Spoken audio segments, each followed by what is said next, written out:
नमस्कार दोस्तों, स्वागत है आपका इस चैनल पर जिसका नाम है पोस्टल एग्ज़ाम अड्डा। दोस्तों, आज हम फॉरेन पोस्टल मैनुअल से संबंधित कुछ अति महत्वपूर्ण प्रश्न करेंगे जो कि आपके विभागीय परीक्षा में पूछे जा सकते हैं। तो दोस्तों, चलिए शुरू करते हैं इस वीडियो को बिना किसी देरी के।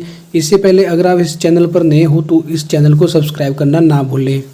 इस चैनल के माध्यम से डाक विभाग के विभागीय परीक्षा के संबंधी बहुत सारे एमसीक्यूज़, बहुत सारी क्लासेस लगेंगी। तो दोस्तों, इस चैनल पर बने रहिएगा। चलिए दोस्तों, सबसे पहले करते हैं question number 1। The maximum weight of an airmail letter should not exceed. दोस्तों, आपने बताना है कि एयरमेल लेटर का जो है मैक्सिमम वजन कितने से एक्सीड नहीं करना चाहिए। तो दोस्तों, इसका सही उत्तर ऑप्शन सी 2 kg। दोस्तों, कोई भी जो एयरमेल होता है लेटर वह 2 kg यानी कि 2 किलोग्राम से अधिक वजन का नहीं हो सकता है। तो option C is the correct answer, 2 kg। Now question number 2, AD means. दोस्तों, आपने बताना है कि फॉरेन पोस्टल मैनुअल के अंतर्गत एडी का मतलब क्या होता है। तो दोस्तों, फॉरेन पोस्टल मैनुअल के अंतर्गत एडी का मतलब होता है एडवाइस ऑफ डिलीवरी। तो इसका सही उत्तर ऑप्शन बी। दोस्तों, एडवाइस ऑफ डिलीवरी का मीनिंग जो है शॉर्ट फॉर्म में फॉरेन पोस्टल मैनुअल में एडी बोला जाता है। तो option B is the correct answer, advice of delivery. Now question number 3, the abbreviation UPU stands for. दोस्तों, आपने बताना है कि यूपीयू का जो है फुल मीनिंग क्या होती है, फुल फॉर्म क्या होता है। तो दोस्तों, इसका सही उत्तर option C, universal postal union. U से होता है यूनिवर्सल, पी से पोस्टल, यू से यूनियन। तो दोस्तों, option C is the correct answer, universal postal union. Now question number 4, official language of universal postal union is. दोस्तों, आपने बताना है कि कौन सी जो है लैंग्वेज यूपीयू की यानी कि यूनिवर्सल पोस्टल यूनियन में लगाई जाती है या बोली जाती है या ऑफिशियल वर्क में यूज़ की जाती है। तो दोस्तों, इसका सही उत्तर ऑप्शन ए, फ्रेंच। दोस्तों, यूनिवर्सल पोस्टल यूनियन की जो ऑफिशियल लैंग्वेज होती है वो है फ्रेंच। तो option A is the correct answer, French. Now question number 5, the fee for special services registration, acknowledgement, insurance fees and certificate of posting are. दोस्तों, आपने बताना है कि विशेष सेवाओं में फीस कैसी लगती है, रजिस्ट्रेशन पर, एक्नॉलेजमेंट पर, इंश्योरेंस फीस पर या सर्टिफिकेट ऑफ पोस्टिंग पर। तो दोस्तों, इसका सही उत्तर option B, uniform for all destination. दोस्तों, सभी प्रकार की डेस्टिनेशन के लिए एक ही प्रकार की जो है फीस लगती है, चाहे वो रजिस्ट्रेशन के लिए हो, चाहे वो एक्नॉलेजमेंट के लिए हो या इंश्योरेंस या सर्टिफिकेट ऑफ पोस्टिंग के लिए फीस लगती हो। तो option B is the correct answer, uniform for all destination. Now question number 6, correspondence for personal of the Indian arm forces serving outside India addressed to Indian army PO. दोस्तों, आपने बताना है कि जो आर्मी पर्सनल होते हैं जो कि भारत के बाहर कार्य करते हैं आर्मी पोस्ट ऑफिसेज में, उनको जो है कॉरेस्पॉन्डेंस कैसे भेजे जाने चाहिए। तो दोस्तों, इसका सही उत्तर option C, should be prepared as inland article for all purposes. दोस्तों, उनको जो है अंतर्देशीय पत्रों की तरह तैयार किया जाना चाहिए सभी प्रकार के पर्पस के लिए। तो कॉरेस्पॉन्डेंस जो होते हैं आर्मी पर्सनल के लिए आउटसाइड इंडिया, उनको जो है अंतर्देशीय पत्रों की तरह यानी कि इनलैंड पत्रों की तरह ही बनाया जाता है या प्रिपेयर किया जाता है। तो option C is the correct answer, should be prepared as inland article for all purpose. Now question number 7, universal postal union was established in. दोस्तों, आपने बताना है कि यूपीयू की जो है स्थापना वो कब जैसे हुई है। तो दोस्तों, इसका सही उत्तर ऑप्शन सी, 9 अक्टूबर 1874। 9 अक्टूबर 1874 ईस्वी में जो है यूनिवर्सल पोस्टल यूनियन का जो है स्थापना दिवस हुआ था। तो option C is the correct answer, 9 October 1874। Now question number 8, article except BP addressed as postal restante are detained in the PO of the delivery for the period not exceeding। दोस्तों, आपने बताना है कि वैल्यू पेबल आर्टिकल को छोड़कर सभी प्रकार के आर्टिकल जिसमें पोस्टल रेस्टांटे लिखा गया हो वह डिलीवरी पोस्ट ऑफिस में कितने दिनों के लिए रखा जाना चाहिए या कितने दिनों से ज़्यादा नहीं रखा जाना चाहिए। तो दोस्तों इसका सही उत्तर ऑप्शन सी 1 मंथ। दोस्तों जो पोस्टल रेस्टेंटे आर्टिकल होते हैं वह 1 मंथ से ज़्यादा नहीं रखे जा सकते हैं पोस्ट ऑफिस में, और ये एक्सेप्ट है वैल्यूपेबल आर्टिकल के केस में। वैल्यूपेबल के जो आर्टिकल होते हैं वो मैक्सिमम तक आप जो है 15 दिन तक रख सकते हैं, लेकिन postal restante article except BP article are detained for the period of 1 month only. Now question number 9, the fee for a blind literature packet to be airlifted to a foreign countries.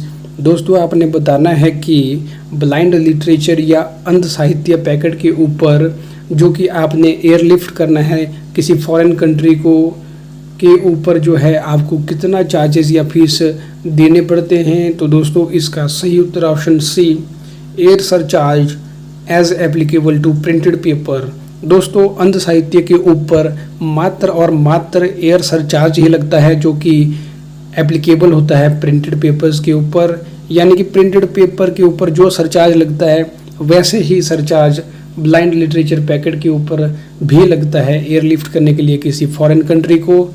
और ध्यान रहे जो blind literature होता है उस पर जो है पंजीकरण शुल्क यानी कि रजिस्ट्रेशन फीस और पोस्टेज फीस नहीं लगती है, मात्र और मात्र एयर सरचार्ज ही लगता है। तो option C is the correct answer, air surcharge as applicable to printed papers.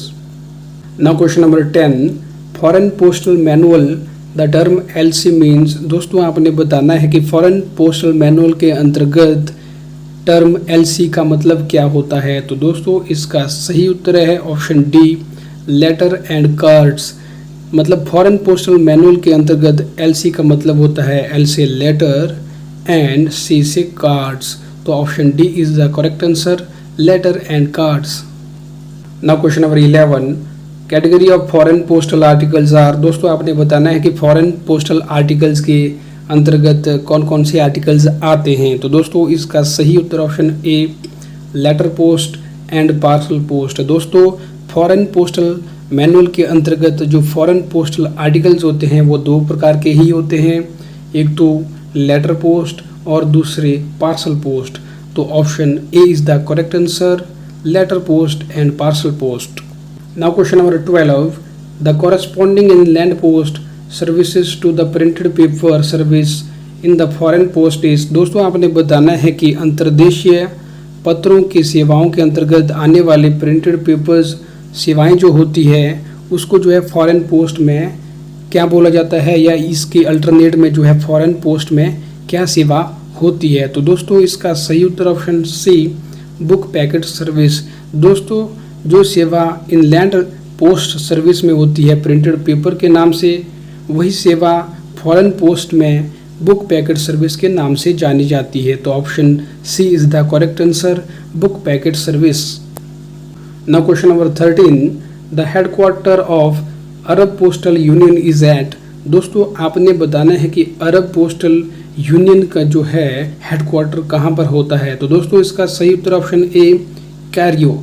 तो कैरियो में जो है अरब पोस्टल यूनियन का जो है हेडक्वार्टर है। तो दोस्तों option A is the correct answer, Cairo.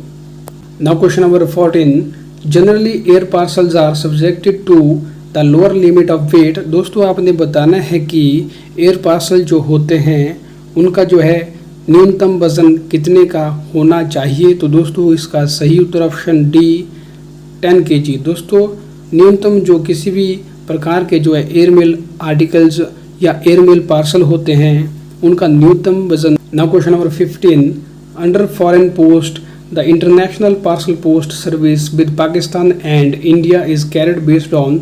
दोस्तों आपने बताना है कि फॉरेन पोस्ट के अंतर्गत अंतर्राष्ट्रीय डाक सेवा पाकिस्तान और भारत के बीच में किस प्रकार से संबंधित है। तो दोस्तों इसका सही उत्तर option C, special bilateral agreement.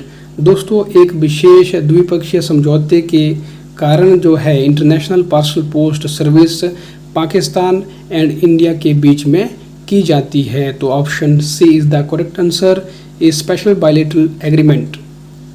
Now question number 16, the custom control is primarily exercised at. दोस्तों आपने बताना है कि कस्टम कंट्रोल प्राइमरली कहाँ पर होता है। तो दोस्तों इसका सही उत्तर option D, all the above. दोस्तों सभी प्रकार के पॉइंट में जो है कस्टम कंट्रोल होते हैं। द पॉइंट ऑफ एंट्री यानी कि एंट्री वाले पॉइंट पे भी जो है कस्टम कंट्रोल किया जाता है। पॉइंट ऑफ एग्जिस्ट यानी कि आर्टिकल को एग्जिस्ट करने वाले पॉइंट पर भी जो है कस्टम कंट्रोल किया जाता है। या फॉरेन पोस्ट ऑफिस में भी जो है एक्सरसाइज किया जाता है कस्टम कंट्रोल को। तो option D is the correct answer, all the above. Now question number 17, complaints concerning foreign MO must be made within a period of. दोस्तों आपने बताना है कि किसी भी प्रकार के विदेशी मनी ऑर्डर के ऊपर जो अगर आपको शिकायत होती है तो कितने समय के भीतर जो है करनी होती है। तो दोस्तों इसका सही उत्तर option A, 1 year from the date of issue. दोस्तों किसी भी विदेशी मनी ऑर्डर के इशू होने के 1 साल के भीतर जो है उसके रिलेटेड कोई भी कंप्लेंट्स आप कर सकते हैं। तो option B is the correct answer, 1 year from the date of issue. Now question number 18, foreign post manual the term AO means. दोस्तों आपने बताना है कि फॉरेन पोस्टल मैनुअल के अंतर्गत आने वाले टर्म एओ का मतलब क्या होता है। तो दोस्तों इसका सही उत्तर option C, administrative office of the foreign country. AO का मतलब होता है ए से एडमिनिस्ट्रेटिव और ओ से ऑफिस। तो दोस्तों option C is the correct answer, administrative office of the foreign country. Now question number 19, sack collectors means. दोस्तों आपने बताना है कि सैक कलेक्टर का मतलब क्या होता है। तो दोस्तों इसका सही उत्तर ऑप्शन बी, कलेक्टिव बैग्स। दोस्तों सैक कलेक्टर को बोलते हैं कलेक्टिव बैग्स। तो option B is the correct answer, collective bags. Now question number 20, the reply post card service is not available in the foreign post for which countries. दोस्तों आपने बताना है कि रिप्लाई पोस्ट कार्ड सर्विस यानी कि जवाबी post card सेवा किस देश के साथ अंतर्राष्ट्रीय पोस्ट के देश के साथ अवेलेबल नहीं है। तो दोस्तों इसका सही उत्तर ऑप्शन डी, नेपाल। दोस्तों नेपाल के साथ जो है जवाबी पोस्ट कार्ड सेवा यानी कि reply post card service available नहीं है। तो option D is the correct answer, Nepal. तो दोस्तों ये था फॉरेन पोस्टल मैनुअल वॉल्यूम जिसके बहुत सारे एमसीक्यूज हमने किए जो कि आपके पोस्टल असिस्टेंट के एग्जाम में पूछे जाने वाले हैं। तो दोस्तों इस चैनल के माध्यम से विभागीय परीक्षा की अगर आप तैयारी करना चाहते हैं तो इस चैनल को सब्सक्राइब कर लें। दोस्तों मिलते हैं एक नई वीडियो के साथ, तब तक के लिए नमस्कार।